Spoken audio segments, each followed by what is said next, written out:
is not so much a physical arrival in the place of origin. It is more of a recovery, a repossession of what is not available or fully known, what is hidden or repressed in the national psyche.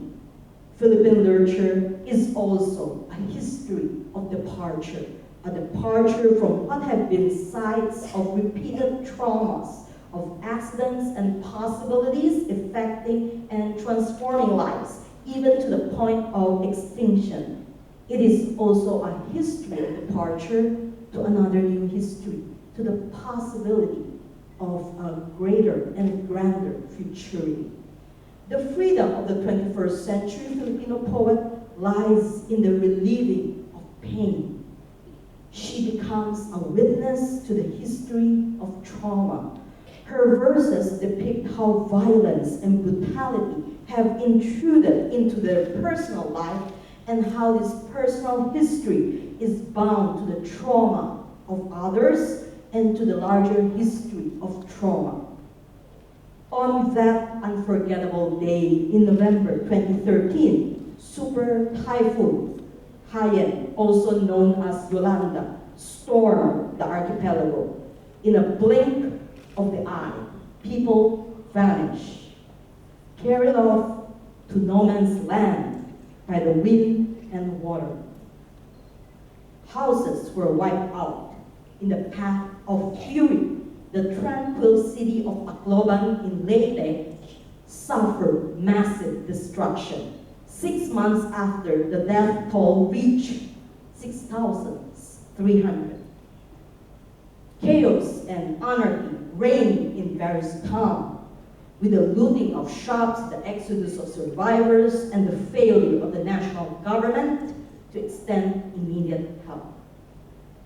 The poet Merly Alunan mourns the city that was her home dwelling for many a decade in her poem entitled The Haiyan Bed, which first appeared on Facebook. She describes how the city has transformed into a ghost town. I read, the Haiyan Dead. The Haiyan Dead do not sleep.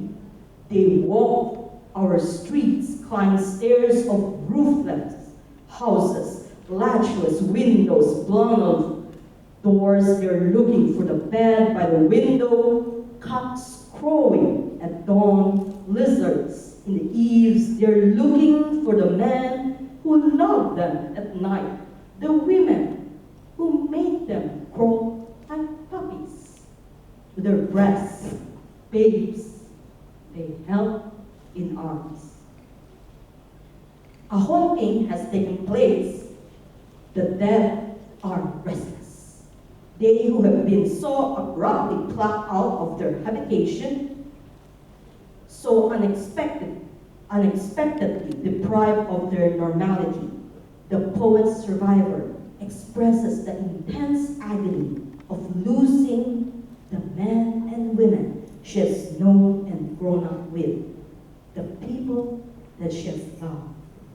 This array of folks epitomizes her town, her community, and they are all gone.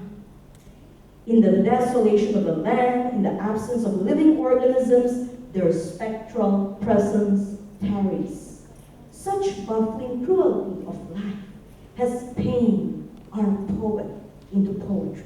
To loosely quote Edward Hirsch, with anguish, the poet's survivor is compelled to remember, like the hero Tancred in Tasso's epic romance, who keeps hearing the voice of his dead beloved. She needs to recapture in her mind the trauma of Haiyan's landfall and the forfeiture of many a breath and body. Her verses are evoked in a shattered rhythm which recalls the appalling roll of the waves and the onrush of the wind. I read, under the moon, the Haiyan dead are looking for the moon, washed out in a tumult of water that melted their bodies. They are looking for their bodies that once moved to the dance, to play to the rhythms of love, moved in the simple ways before wind lifted sea and smash it on the land of breath-talk words shaping in their throats, lips, tongues. The poet asks, in defense of the dead, where are the bodies? Can they have the dignity of proper burial? Their bodies, crushed by waters, have disappeared into the depths. Where's the moon that should have forewarned of the turning tides? The wind has heaved the water blanket to the height of the sky and tossed it to merge with the earth, overpowering any gasp or speech. Such is the picture of human frailty against nature's madness. The poet is asked, why do the dead walk? What do they seek? Wisely, gravely, she answers, I read, the high and dead are looking for a song they used to love, a poem, a prayer they had raised that sea had swallowed before it could be said. The high and dead are looking for the eyes of God, suddenly blinded in the sudden murk, white winds, seething waters, salt, sand, black silt, and let us cry, the high and dead will walk among us, endlessly sleepless. Why has God in heavens turned a blind eye and allowed the sea to take a deep swallow? This is the question every survivor asks in the face of such overwhelming despair. We, the readers, then ponder, what is the place of poetry in a universe beset by tragedy and terror? Shall poetry lie buried in the wreck of waters, or shall it rise naked and unbound and call forth like a still small voice out of the whirlwind? The high and dead, this poem thus becomes a witness to the history of a city's trauma. It serves as the enduring voice for the departed, the resounding cry of the lost. The poet is a prophet who stands in the gap for a people. She lights a candle of remembering. This is the work of the poet in the age of apocalypse. To speak for the dead, to summon justice where there is none, and to deliver hope to humanity. In the essay, Notes on the Literary Life, national artist Cirilo Bautista claims that all his life he has been waiting to justify, he has been writing to justify his existence. In the 7 Ages of Man, he has now reached a point in his life where he talks about his existence to justify his writing. He affirms, and I quote, "There can never be a ceasefire in the writer's war with the irrational, the incompetent, and the corrupt, whether they work in the government or outside of it.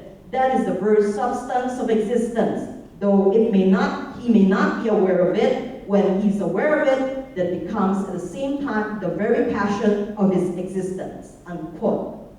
In the 21st century, Philippine poetry persists in the unbearable claim to survival and of resistance against any form of annihilation. In their own modest ways, the Filipino poets safeguard the national imagination and nurture the aesthetic sensibility of the Filipino soul.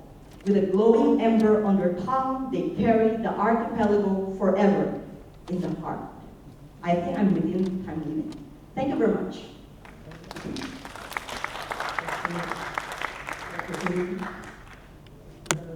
Rasa masa kita agak memang tak ada dah. Masa 5 minit lambat, jadi saya rasa tak ada soalan. Jika sebarang soalan, boleh sama-sama berbincang dengan kalangan forum semasa waktu rehat nanti pukul 10 minit. Jadi saya ucapkan terima kasih kepada keempat panelists kita pada petang ini, Saudara Malik Ghazali, Tuan Hamid, Mrs. Ong Supani dan Dr. Shili Olua, Saya ucapkan terima kasih dan sama-sama kita berikan tepukan dan bergembira kepada Bapak dan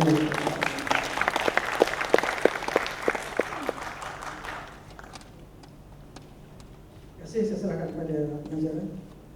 Majlis merakamkan ucapan terima kasih kepada Dr. Muhammad Hanafi Ibrahim yang telah mengerusikan sesi kedua itu tadi. Ini dipersilakan Dr. Hanafi dan para pemakalah untuk mengambil tempat semula kerana kita akan meneruskan